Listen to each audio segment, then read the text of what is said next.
To upload a recipe to WeTypeIt, first you'll go to the My Cookbooks page, click WeTypeIt in the orange underneath the My Cookbooks heading.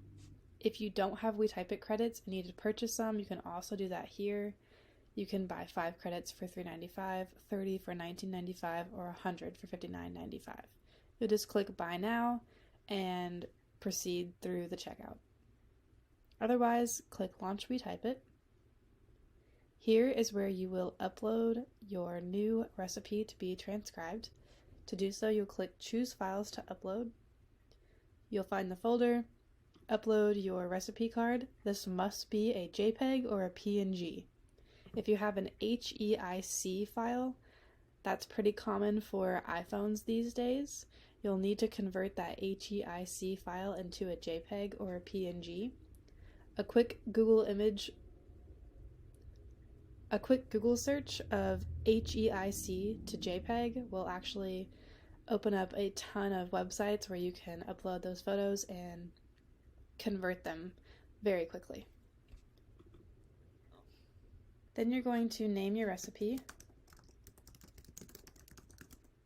and give it a category.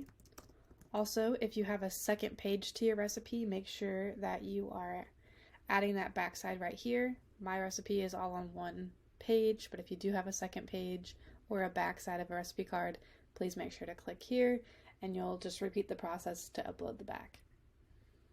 Then you're going to click Submit for typing.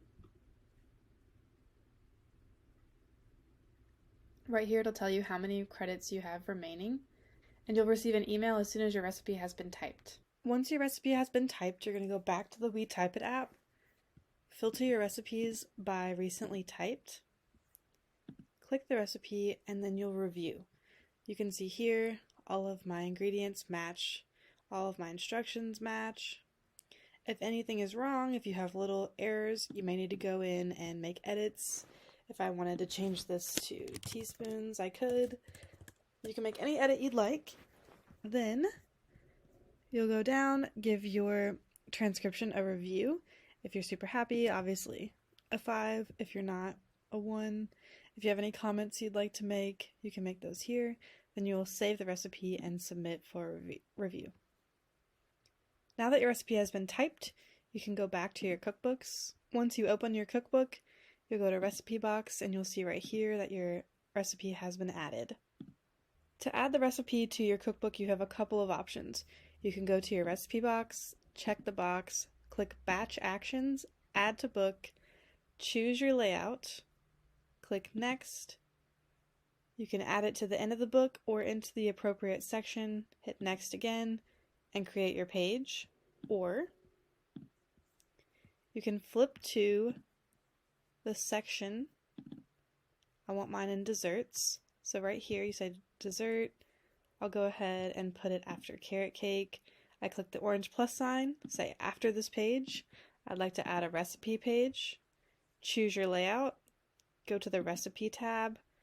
It's an existing recipe, so I'll go ahead and type buttercream frosting, select that recipe, check out my design, hit save.